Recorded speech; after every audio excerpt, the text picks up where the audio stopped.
6 dangerous people Stoics warn you about. There are people who cross our paths and test the foundations of who we are.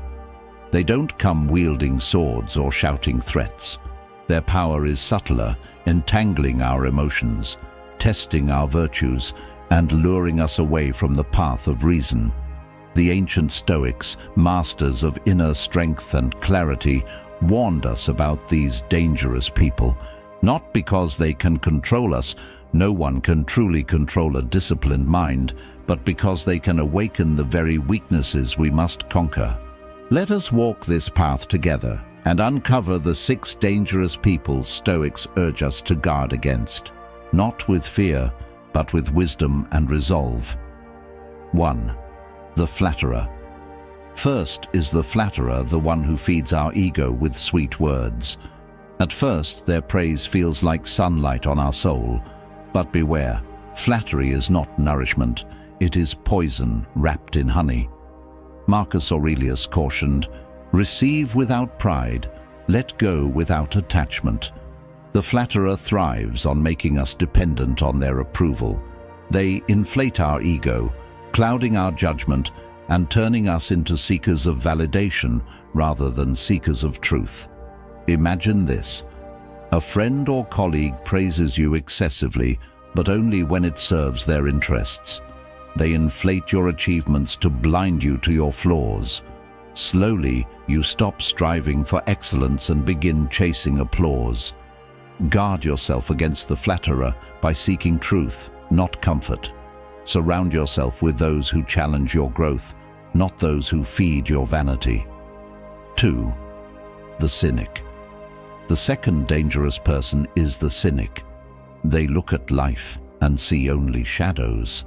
They dismiss virtue as naive and mock the effort to improve. Their bitterness is a contagious disease, spreading despair and doubt wherever they go. Seneca wrote, "Associate with those who will make a better man of you." The cynic, however, drags you down. They whisper that striving is futile, that virtue is a mask for hypocrisy, and if we listen, their doubts become our own. Picture someone who scoffs at your efforts to be disciplined or mocks your desire to lead a virtuous life. Their words seem harmless, even witty, but over time they erode your resolve, tempting you to abandon the principles you hold dear. To resist the cynic, anchor yourself in action. Remember Marcus Aurelius's words, "Waste no more time arguing about what a good man should be. Be one. Let their mockery be the fuel for your commitment, not the reason for your surrender."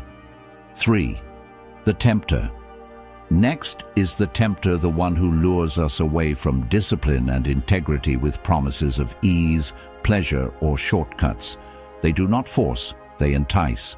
Their words seem harmless, even kind, but their true aim is to lead us astray. Epictetus reminded us, "Freedom is the only worthy goal in life. It is won by disregarding things that lie beyond our control." Yet the tempter feeds our desire for external pleasures, chaining us to fleeting gratifications. Imagine a friend who encourages indulgence over effort. Why work so hard? Why deny yourself? Enjoy life. At first, their advice feels liberating, but each compromise chips away at your discipline until you find yourself enslaved to your desires. The path to freedom lies in resisting the tempter. Ask yourself, does this action align with my values, or am I trading my character for momentary ease? As Seneca said, true happiness is to enjoy the present without anxious dependence upon the future. The eternal victim. The fourth dangerous person is the eternal victim, the one who blames the world for all their misfortunes. Their grievances are endless, their self-pity infectious. Marcus Aurelius taught, "Reject your sense of injury, and the injury itself disappears." But the eternal victim refuses to let go of their wounds. They see every setback as an injustice, every failure as someone else's fault, and they tempt us to do the same. Imagine someone who constantly laments their life, pulling you into their orbit of despair.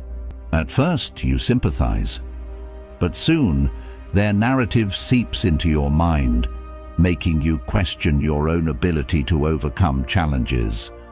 The eternal victim is dangerous because they undermine our belief in personal responsibility. To counter their influence, embrace the Stoic principle of amor fati, love of fate. Accept what you cannot control and focus instead on how you respond. 5. The manipulator. The final dangerous person is the manipulator. They are masters of subtlety, using charm, guilt, or fear to bend you to their will. Their intentions are hidden, their actions calculated, and their power lies in your lack of vigilance. Epictetus warned, "No man is free who is not master of himself." The manipulator thrives on your unguarded emotions, steering your choices while making you believe they are your own. Imagine a colleague who twists your sense of duty to offload their work onto you, or a friend who guilts you into abandoning your principles.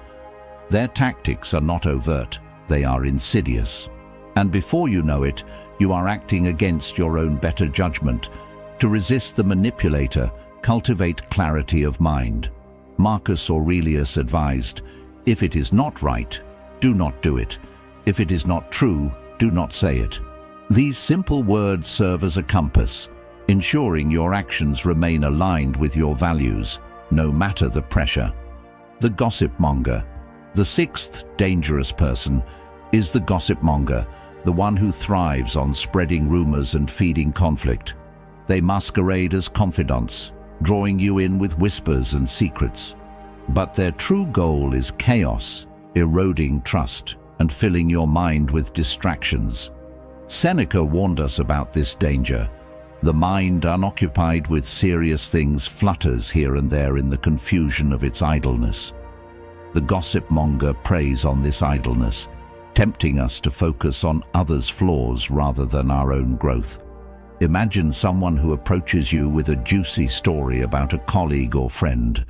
Their words seem harmless, even entertaining, but soon your thoughts are consumed by judgments and comparisons, and your energy is wasted on matters outside your control. Guarding against gossip. The Gossip Monger is dangerous because they divert our attention from what truly matters.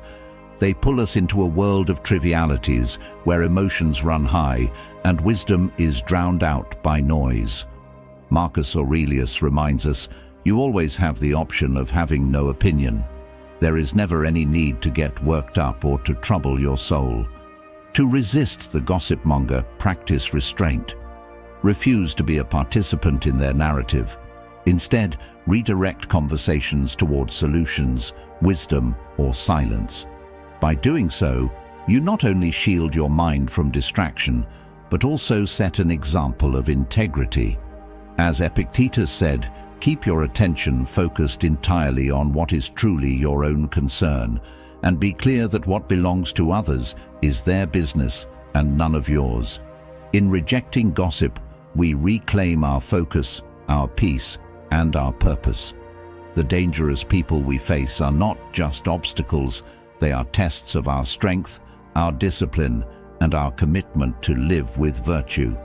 If this message resonated with you, and you're ready to walk the path of self-mastery, join us here on the Stoic Verse. Subscribe for more timeless wisdom and practical insights to help you rise above life's challenges. Until next time, remember, the power to shape your life lies within you.